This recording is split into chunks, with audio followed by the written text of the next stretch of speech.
અમદાવાદના સુભાષ બ્રિજ અંગે સૌથી મોટા સમાચાર. 52 વર્ષ જૂના સુભાષ બ્રિજને મળશે હવે નવું સ્વરૂપ. સુભાષ બ્રિજનું રિસ્ટોરેશન અને વિસ્તરણ કરાશે. હવે હાલના બ્રિજની બંને બાજુ ₹250 કરોડના ખર્ચે નવા 2-2 લેન બનશે. આ યોજના અંતર્ગત વર્તમાન બ્રિજની સલામતી, ભવિષ્યની ટ્રાફિક માંગ અને લાંબા ગાળાની ઉપયોગિતા ધ્યાનમાં રાખીને 2 ફેઝમાં કામગીરી હાથ ધરાશે. સુભાષ બ્રિજ રાણીપ અને શાહીબાગ વિસ્તારને જોડતો એક મહત્વપૂર્ણ માર્ગ છે અને આ ટ્રાફિકને ધ્યાને રાખીને ડબલ બ્રિજ તૈયાર કરાશે, જે માટે 9 મહિનામાં રિસ્ટોરેશનનું કામ પૂર્ણ કરવાનું આયોજન છે. વર્ષ 1973માં નિર્મિત આ બ્રિજ છેલ્લા 52 વર્ષથી કોઈ મોટી તકલીફ વિના કાર્યરત રહ્યો હતો. જો કે 4 ડિસેમ્બર 2025ના રોજ બ્રિજના ડેકમાં તિરાડ જોવા મળતા ટ્રાફિક માટે બંધ કરાયો.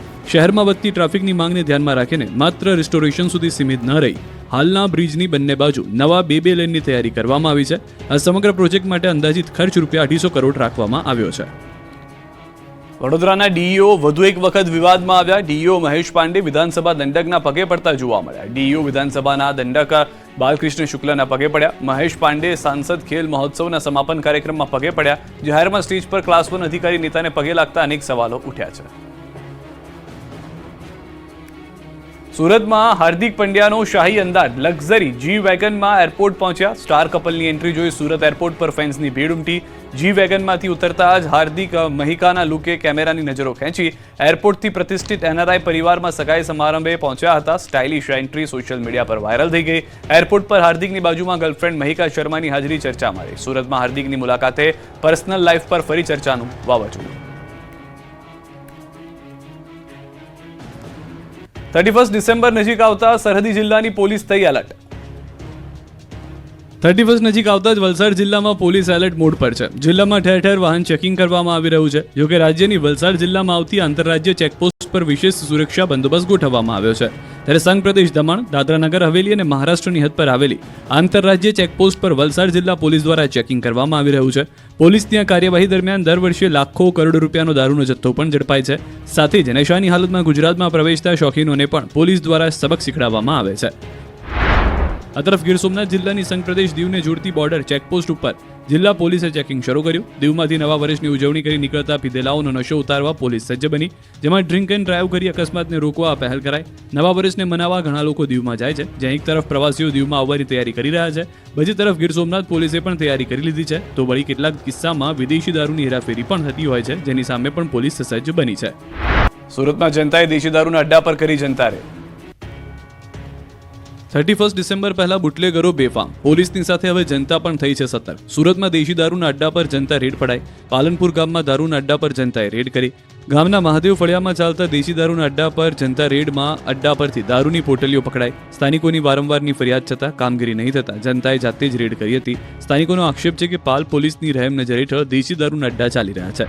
આ તરફ જામનગરની વાડીમાં વીએચપી બજરંગ દળ ત્રાટક્યું. ધર્મમાં પરિવર્તન થતું હોવાની આશંકાને લઈને પીપળીવાડી વિસ્તારમાં કાર્યકરો પહોંચ્યા. કેટલાક લોકોની શંકાસ્પદ ભૂમિકાને લઈને વિશ્વ હિન્દુ પરિષદ બજરંગ દળના કાર્યકર્તાઓ પહોંચ્યા. તો ધાર્મિક કાર્યક્રમમાં બજરંગ દળના કાર્યકર્તાઓ પહોંચતા કેટલાક લોકો ભાગ્યા હતા. આ તરફ ઘટનાની જાણ થતાં પોલીસનો કાફલો સ્થળે પહોંચ્યો અને શંકાસ્પદ જણાતા લોકોને પોલીસ સ્ટેશન લઈ જવાયા હતા. લોકોને નિવેદન નોંધી વધુ કાર્યવાહી હાથ ધરાઈ હતી. બનાસકાંઠાના ડીસાના રાજપુર પાંજરાપોળ ખાતે યોજાયેલ કાર્યક્રમમાં નાયબ મુખ્યમંત્રી હર્ષ સંઘવીનું સંબોધન. કહ્યું, આજના દિવસને જીવદયા દિવસ તરીકે ઉજવવા બદલ આયોજકોનો આભાર. સંઘવીએ કહ્યું, અહીંથી જીવદયાનું ખૂબ મોટું કાર્ય થયું. તેમણે જણાવ્યું કે ગુજરાતમાં 2 ગૌ હત્યારાને આજીવન સજા ફટકારવામાં આવી. સાથે વચન આપ્યું કે ગૌ માતાના હત્યારાઓને કોઈ પણ સંજોગોમાં જામીન નહીં મળે. બાંગ્લાદેશમાં હિન્દુઓ પર અત્યાચારના વિરોધમાં સુરતના કાપડ વેપારીઓનો મોટો નિર્ણય. ફાસ્ટાએ બાંગ્લાદેશ સાથે કોઈ વેપાર નહીં કરવાનો કર્યો નિર્ણય. સુરતના કાપડ વેપારીઓ બાંગ્લાદેશ સાથે નહીં કરે વેપાર. બાંગ્લાદેશ ટેક્સટાઇલ ઉદ્યોગ પર છે પણ નિર્ભર. સુરતમાં 240 માર્કેટ અને 17,000 વેપારીઓ છે. સુરતથી બાંગ્લાદેશ સાથે વર્ષે 1,000 કરોડનો થાય છે વેપાર. દાહોદમાં પીઆઈ પર હુમલો કરનાર આરોપી ઝડપાયો. જાબુઆ જિલ્લાના આરોપીને પોલીસે ઝડપી પાડ્યો. આજ તું મરેગા એમ કહીને આરોપીએ પીઆઈને પથ્થર વડે આંખના ભાગે હુમલો કર્યો. આ મામલે કતવારા પોલીસ સ્ટેશન મથકે નોંધાઈ હતી ફરિયાદ. બોર્ડર પર વાહન ચેકિંગ દરમિયાન હુમલો થયો હતો. મોરબીમાં વૃદ્ધ ફસાયા હની ટ્રેપમાં. મહિલા સહિત 8 ઇસમોએ હની ટ્રેપમાં ફસાવ્યા હતા વૃદ્ધને. તેમની જ વાડીમાં કામ કરતી મહિલાએ વૃદ્ધને હની ટ્રેપમાં ફસાવી 53,50,000નો મુદ્દામાલ પડાવ્યો, જે અંગે વૃદ્ધે ફરિયાદ નોંધાવી હતી.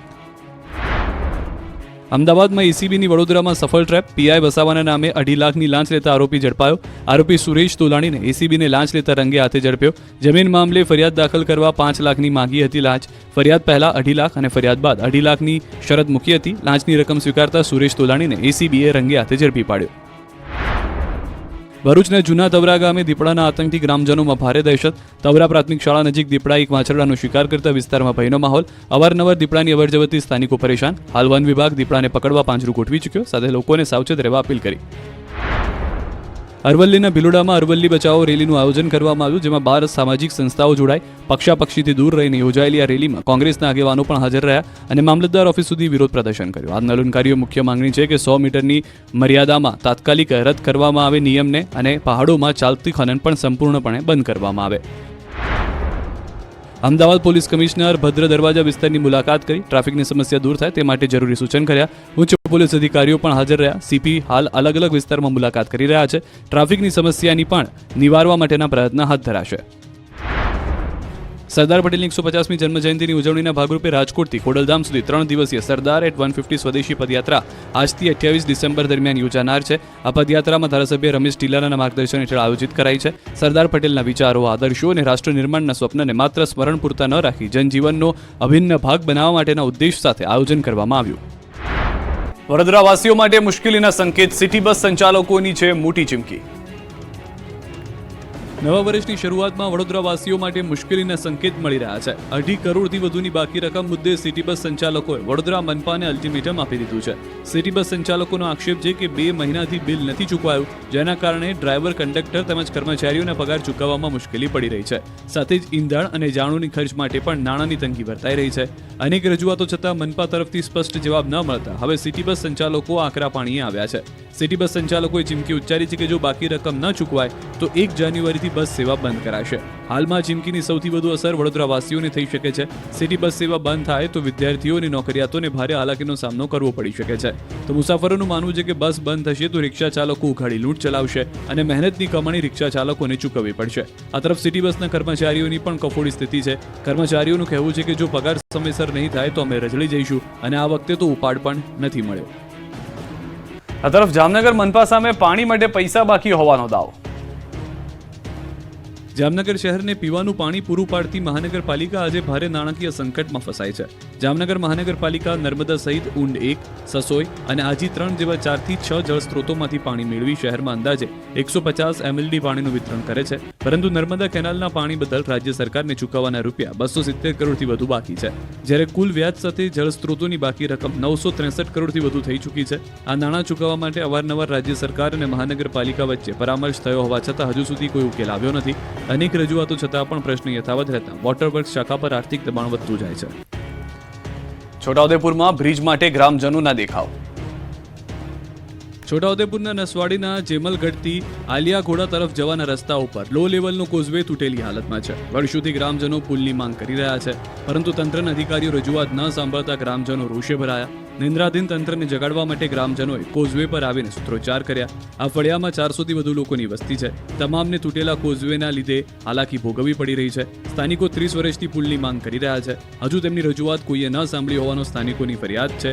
સ્થાનિકોના મતે ચોમાસાના સમયમાં કોઝવે ઉપર પાણી ફરી વળે છે અને વિદ્યાર્થીઓ નસવાડી ભણવા જાય ત્યારે પાણી આવે ત્યારે જેમલગઢ ગામમાં રાત વિતાવી પડે છે. આવી સ્થિતિમાં વાલીઓ પણ ચિંતિત છે. ન ફક્ત વિદ્યાર્થીઓ પણ પશુપાલકોને પણ દૂધ ભરવા જવા મુશ્કેલી પડે છે.